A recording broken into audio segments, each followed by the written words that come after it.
Hello friends, मैं मोनिका, आपकी gardener दोस्त। आज आपसे बात करूंगी गुलदाउदी के बारे में। अभी बाकी प्लांट्स जो हैं उनका, जिन्होंने पौध लगाई होगी, उनका अभी फुल फ्लावरिंग का सीज़न नहीं आया है। जो बाहर से आ रहे हैं थैलियों में पौधे, उनमें फ्लावरिंग हो रही है अभी। तो अभी देखिए, ये मैंने जो लगाए हुए हैं पिटूनिया, आपको दिखाती हूँ। इनमें अभी साइज़ अभी बढ़ रहा है, थोड़े से और बड़े होंगे तो फ्लावरिंग फुल शुरू होगी। अभी मैं इनमें फ्लावर आने भी नहीं दे रही हूँ। जो फ्लावर आता है उसको पिंच कर देती हूँ, ताकि अभी पौधा बड़ा हो, उसके बाद इसमें फ्लावरिंग लेंगे।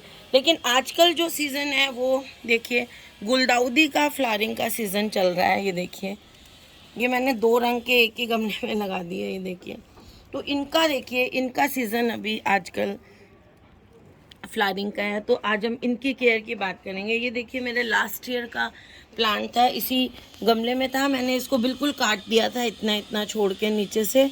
और अब इसमें देखिए दोबारा, अब इसमें भी कलियां आ रही हैं। देखिए, ये रेड वाला है, एक और गमले में लगा हुआ है। गुलदाउदी की कई वैरायटीज़ आती हैं। एक देखिए, ये वाली वैरायटी है। देखिए, ये मैं थोड़ा टेढ़ा करके गमला दिखाती हूँ। ये बिल्कुल छोटे छोटे और भरे हुए फ्लावर आते हैं। ये देखिए, और अगर ये नीचे रखे हुए हो ना, तो आपको ये और भी खूबसूरत दिखें। अभी ये हम इनको ऊपर का व्यू नहीं देख के साइड से देखते हैं, तो थोड़े कम घने लगते हैं ये। तो ऐसे मेरे पास ये 4 गमले हैं। लेकिन बस एक ये वाला ही थोड़ा निकला है अलग कलर का। एक और गमला है, दिखाती हूँ। ये भी वाइट है, लेकिन देखिए ये कुछ अलग तरह के है। वो पॉम पॉम वैरायटी के हैं, ये कुछ अलग तरह के हैं। देखिए, थोड़े से बड़ा है इनका साइज। अगर जब ये फुल खिलेगा ना, तो देखिए अभी ये बीच में से खिलता जा रहा है, और थोड़ा सा और बड़ा होगा ये फ्लावर। और ये देखिए बोगनविलिया, अभी ये मेरा यूं ही पड़ा है प्लांट। इसको ऊपर आगे, मतलब यूं ही रखा हुआ है। इसको ऊपर थोड़ा, वो पड़ोस में मकान बना था तो हटा दिया था, अब इसको दोबारा से लगाना है। तो ये भी देखिए पिछले साल का है, और इसकी तो मैंने कटिंग भी नहीं ढंग से की, और ये बस यूं ही पड़ा हुआ था कॉर्नर में। अभी मैंने निकाल दिया कुछ मेरे ख्याल 15-20 दिन पहले। ये इसमें भी फ्लावर आ रहे हैं, इसको भी उनके पास ही रख दूँगी। तो ये जो है, सबसे पहले मैं ये बात करती हूँ कि अगर आपने घर में पौध तैयार करके नहीं बनाए हैं, या आपके पिछले सालों के नहीं हैं, तो जब आप बाज़ार से ताज़े लेने जाएं ये पौध जो है इसकी गुलदाउदी की, तो ऐसे लाएं जिसमें फ्लावर नहीं खिले हुए हों, और सिर्फ कलियां खिली हुई हों। सिर्फ कलियां खिली हुई नहीं, कलियां हों बस। मैं ये लेके जब आई थी, 2 पौधे, 2 हैं या 3 हैं, तो मैं ऐसे लाई थी जिनमें कलियां ही थी, फ्लावर एक भी नहीं था। तो ऐसा लेके आए। अगर आप खिले हुए फूलों वाले ले आएंगे, तो वो थोड़े दिनों बाद, जब तक वो, गुलदाउदी में क्या होता है, फ्लावरिंग कहते हैं कि रीब्लूमिंग होती है, लेकिन जो रीब्लूमिंग होती है वो बहुत कम होती है। इसमें एक बार फर्स्ट टाइम जो ब्लूमिंग हो जाती है खूब अच्छी तरह, बस वो ही रहती है। दोबारा वाली ब्लूमिंग उतनी नहीं होती है जितनी फर्स्ट होती है, उसकी हाफ भी नहीं होती है सेकेंड ब्लूमिंग। तो इसमें एक बार ये जो फ्लावर खिलते हैं, ये आपके 20 दिन, महीना तक चल जाते हैं। बस उसके बाद दूसरे फूल चलते रहते हैं। लेकिन गुलदाउदी का सीज़न वही 1-1.5 महीने तक ही रहता है। जिन्होंने थोड़ा लेट पौधे लगाए हैं उनका थोड़ा लेट तक चलता है, लेकिन एक बार फ्लावर खिलने के बाद वो फ्लावर 20 दिन, महीना से ज़्यादा नहीं चलते हैं। उसके बाद आप कटिंग कर दें तो दूसरी बार थोड़े बहुत और आएंगे, लेकिन उतने ब्लूमिंग में नहीं आते हैं। तो कलियों वाला लेके आएँ आप। और इसमें क्या होता है कि जैसे मेरे पास ये पुराना है, मैं इसकी बात करती हूँ। तो जब तक इसमें कलियां नहीं आती हैं, है ना, तो इसकी मिट्टी तो वैसे ही तैयार करनी है। एक हिस्सा मिट्टी ले लें, एक हिस्सा बजरी ले लें, और 1.5 हिस्सा खाद ले लें, और उसमें थोड़ा सा आधा चम्मच छोटा वाला सुपर फॉस्फेट डाल दें। अगर आपके पास सुपर फॉस्फेट नहीं है तो DAP डाल दें, आधा छोटा चम्मच। तो वो ऐसे इसकी मिट्टी को आप तैयार कर लें, और गुलदाउदी को उसमें लगा दें। जब तक छोटा पौधा है तब की बात कर रही हूँ। और उसके बाद क्या है कि पहले हम DAP या सुपर फॉस्फेट इसलिए डालते हैं कि इसका रूट सिस्टम अच्छी तरह डेवलप हो। क्योंकि रूट सिस्टम डेवलप होने से जितनी रूट मजबूत होंगी पौधे की, उतना ज़्यादा वो खाना एब्जॉर्ब करेंगे, और उतना पौधा आपका हेल्दी रहेगा। तो पहले किसी भी पौधे की रूट डेवलप होना बहुत ज़रूरी है। तो इसलिए हमने थोड़ा सा DAP या सुपर फॉस्फेट डाला। तो पहले रूट डेवलप होंगी और हमने जो खाद डाली है उसमें नाइट्रोजन है, पत्ते होंगे, पौधा बड़ा होगा। उसके बाद क्या करेंगे हम, जैसे जैसे पौधा बड़ा हो रहा है वैसे वैसे हम उसको लिक्विड खाद देते रहेंगे, हर हफ्ते के करीब या 10 दिन के करीब देते रहेंगे। जो मैं और आपके पास लिक्विड खाद में कुछ नहीं है ना, तो आपके पास जो गोबर खाद है उसी को आप भिगो दें पानी में और 2 दिन भीगा रहने दें।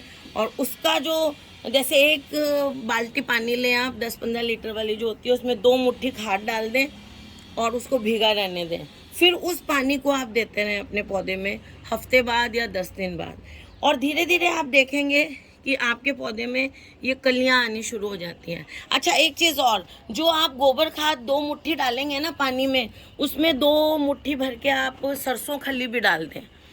2 मुट्ठी खाद गोबर की, 2 मुट्ठी सरसों खली, और उसमें आप बोन मिल 1 मुट्ठी डाल दें और उसको 2-3 दिन पड़ा रहने दें, धूप में पड़ा रहने दें 2-3 दिन, क्योंकि जैसे जैसे वो पानी गर्म होगा बोन मिल का एक्सट्रैक्ट उसमें निकलेगा। तो उसका फ़ायदा तभी है जब उसको आप धूप में रखें। तो उसके बाद वो पानी जो है आप 10 दिन में एक बार इसको देते रहें। और जब कलियां निकल आएँ आपके पौधे में, आप देखें कि अब कलियां निकलनी शुरू हो गई हैं, उसके बाद उसमें आपको सूखी खाद तो बिल्कुल नहीं देनी है। अगर आप देते हो पहले, मान लो कई लोग ऐसे होते हैं जो अपने गमलों में महीने में एक बार थोड़ी सी 1 मुट्ठी खाद दे देते हैं, वर्मी कंपोस्ट या कुछ, है ना। अगर आप भी ऐसा करते हैं तो भी आपको जब गुलदाउदी के पौधे में कलियां निकल आएँ उसके बाद उसको सूखी हुई खाद बिल्कुल नहीं देते हैं। उसके बाद आप उसको लिक्विड खाद ही देंगे। जो मैंने अभी खाद बनानी है आपको बताई है, वो वाली खाद बना के और आप हर हफ्ते वो वाली खाद देना शुरू कर दें जब तक कि उसमें फ्लावर नहीं खिल जाए। और जब पूरे फूल खिल जाएं, जैसे अब ये पूरे फूल खिल चुके हैं इसमें, अब इस स्टेज पे इसको खाद की कोई ज़रूरत नहीं है। इस स्टेज पे हम इसको खाली पानी देंगे और खाली पानी देंगे। और अगर आपको लगता है कि नहीं थोड़ा सा कुछ दे देना चाहिए फूड, तो आप महीने में एक बार कुछ डाल दें, क्योंकि 1 महीना ही तो अब चलेगा। तो एक बार फूल खिलने के बाद इसमें खाद डालने की कोई ज़रूरत नहीं होती है, फिर आप इसको सिर्फ पानी दें। और अगर आपका पौधे जैसे फूल हैं, मैं कहती हूँ 20-25 दिन चलते हैं, उसके बाद वो स्पेंट हो जाते हैं फ्लावर्स। तो अगर आपके ये फ्लावर्स सारे मुरझा गए, स्पेंट हो गए, उसके बाद आप क्या करें कि इन सारे फूलों को काट दें, जो भी स्पेंट हो गए हैं सबको काट दें। और उसके बाद, काटने के बाद एक बार आप अपने पौधे को लिक्विड खाद अच्छी से फिर देना शुरू कर दें हफ्ते में एक बार, जब तक कि उसमें दोबारा कलियां नहीं आती। दोबारा कलियां आएंगी, लिक्विड वही वाली देनी है जो मैं बता रही हूँ, फिर हर हफ्ते देना शुरू कर दें। एक बार ये फूल हटा दें उसके बाद, और फिर कलियां आएंगी, लेकिन उतनी नहीं आएंगी जितनी पहली बार आई हैं। थोड़ी बहुत आ जाएंगी, 1/3 आ जाएंगी, ऐसे आ जाएंगी, है ना, या उससे थोड़ी सी कम आ जाएंगी, लेकिन एक बार फूल थोड़े बहुत आएंगे, फुल नहीं आएंगे। तो वो आने दें, और जब वो कलियां खिल जाएं तब भी देते रहें वही वाली लिक्विड, हफ्ते में एक बार या 10 दिन में एक बार। और जब उसमें भी वो फ्लावर खिल जाएं, फूल खिलने के बाद खाद नहीं देनी है गुलदाउदी में, उसके बाद आपको सिंपल पानी देना है। तो फ्रेंड्स, ये गुलदाउदी की केयर है। ये मौसम पहले गुलदाउदी का ही आया है। तो ये देखिए, बाकी मैं पौध दिखाती हूँ। ये मेम्यूलस है, ये देखिए।